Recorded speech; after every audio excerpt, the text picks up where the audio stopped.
Good morning, happy Friday, picking up with our next 3 chapters in James and the Giant Peach.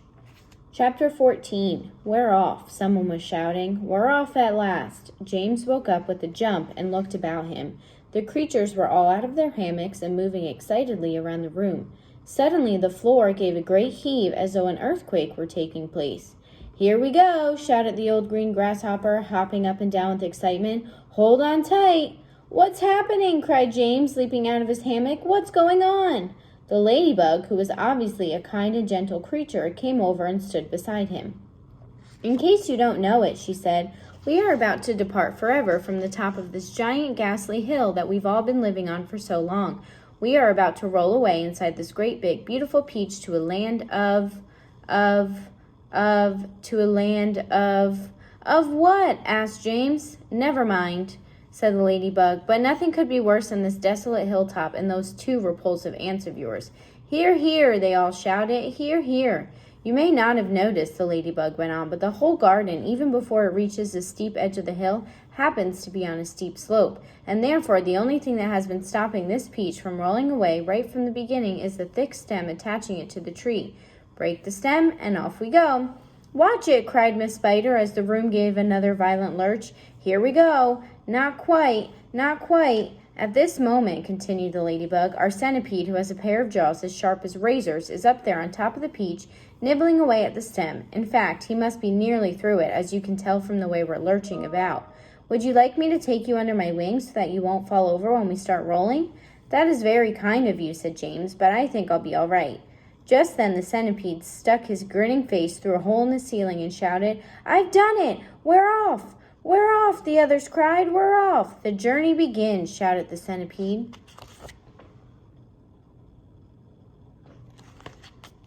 And who knows where it will end, muttered the earthworm. If you have anything to do with it, it can only mean trouble. Nonsense, said the ladybug. We are now about to visit the most marvelous places and see the most wonderful things. Isn't that so, centipede? There is no knowing what we shall see, cried the centipede. We may see a creature with 49 heads who lives in the desolate snow, and whenever he catches a cold which he dreads, he has 49 noses to blow. We may see the venomous pink-spotted scrunch who can chew up a man with 1 bite. It likes to eat 5 of them roasted for lunch and 18 for its supper at night. We may see a dragon, and nobody knows that we won't see a unicorn there. We may see a terrible monster with toes growing out of tufts of his hair.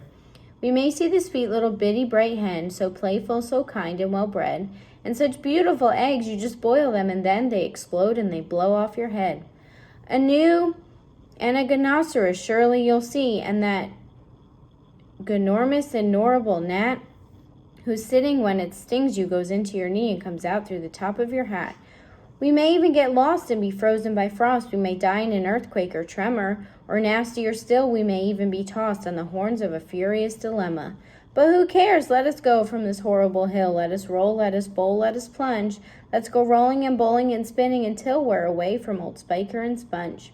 1 second later, slowly, insidiously, almost gently, the great peach started to lean forward and steal into motion. The whole room began to tilt over, and all the furniture went sliding across the floor and crashed against the far wall. So did James and the ladybug and the old green grasshopper and Miss Spider and Earthworm, also the centipede who had just come slithering quickly down the wall. Chapter 15. Outside in the garden at that very moment, Aunt Sponge and Aunt Spiker had just taken their places at the front gate, each with a bunch of tickets in hand, and the first stream of early morning sightseers was visible in the distance, climbing up the hill to view the peach. We shall make a fortune today, Aunt Spiker was saying. Just look at all those people. I wonder what became of that horrid little boy of ours last night, Aunt Sponge said. He never did come back in, did he?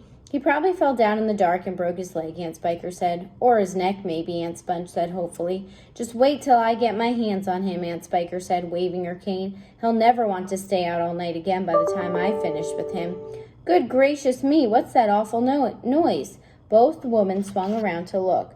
The noise, of course, had been caused by the giant peach crashing through the fence that surrounded it, and now, gathering speed every second, came rolling across the garden toward the place where Aunt Sponge and Aunt Spiker were standing.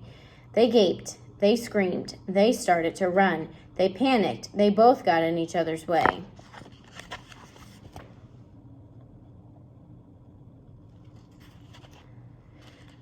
They began pushing and jostling. Each of them was thinking only about saving herself. Aunt Sponge, the fat one, tripped over a box that she'd brought along to keep the money in and fell flat on her face. Aunt Spiker immediately tripped over Aunt Sponge and came down on top of her. They both lay on the ground, fighting and clawing and yelling and struggling frantically to get up again. But before they could do this, the mighty Peach was upon them. There was a crunch, and then there was a silence. The Peach rolled on, and behind it Aunt Sponge and Aunt Spiker lay ironed out flat upon the grass, thin and lifeless as a couple of paper dolls cut out of a picture book. Chapter 16. And now the Peach had broken out of the garden and was over the edge of the hill, rolling and bouncing down the steep slope at a terrific pace. Faster and faster and faster it went, and the crowds of people who were climbing up the hill suddenly caught sight of this terrible monster, plunging down upon them, and they screamed and scattered to the right and left as it went hurtling by. At the bottom of the hill, it charged across the pond, knocking over a telegraph pole and flattening 2 parked automobiles as it went by. Then it rushed madly across about 20 fields, breaking down all the fences and hedges in its path. It went right down the middle of a herd of fine Jersey cows, and then through a flock of sheep, and then went through a paddock full of horses, and then through a yard full of pigs, and soon the whole countryside was a seething mass of panic-stricken animals stampeding in all directions. The Peach was still going at a tremendous speed with no sign of slowing down, and about a mile farther on, it came to a village. Down the main street of the village it rolled, with people leaping frantically out of its way, right and left, and at the end of the street it went crashing right through the wall of an enormous building and out the other side, leaving 2 gaping round holes in the brickwork. This building happened to be a famous factory where they made chocolate, and almost at once a great river of warm, melted chocolate came pouring out of the holes in the factory wall. A minute later, this brown, sticky mess was flowing through every street in the village, oozing under the doors of houses and into people's shops and gardens. Children were wading in it up to their knees, and some were even trying to swim in it, and all of them were sucking it into their mouths in great greedy gulps and shrieking with joy. But the Peach rushed on across the countryside, on and on and on, leaving a trail of destruction in its wake. Cowsheds, stables, pigsties, barns, bungalows, hayricks, anything that got in its way went toppling over like a ninepin. And an old man sitting quietly beside a stream had his fishing rod whisked out of his hands as it went dashing by. And a woman called Daisy and Twistle was standing so close to it as it passed that she had the skin taken off the tip of her long nose. Would it ever stop? Why should it? A round object will always keep on rolling as long as it is on a downhill slope, and in this case the land sloped downhill all the way until it reached the ocean, the same ocean that James had begged his aunts to be allowed to visit the day before. Well, perhaps he was going to visit it now. The Peach was rushing closer and closer to it every second, and closer also to the towering white cliffs that came first. These cliffs are the most famous in the whole of England, and they are hundreds of feet high. Below them the sea is deep and cold and hungry. Many ships have been swallowed up and lost forever on this part of the coast, and all the men who were in them as well. The Peach was now only 100 yards away from the cliff, now 50, now 20, now 10, now 5, and when it reached the edge of the cliff, it seemed to leap up into the sky and hang there suspended for a few seconds, still turning over and over in the air. Then it began to fall.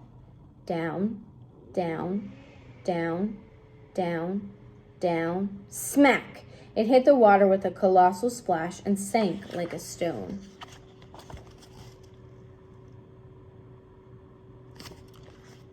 But a few seconds later, up it came again, and this time up it stayed, floating serenely upon the surface of the water.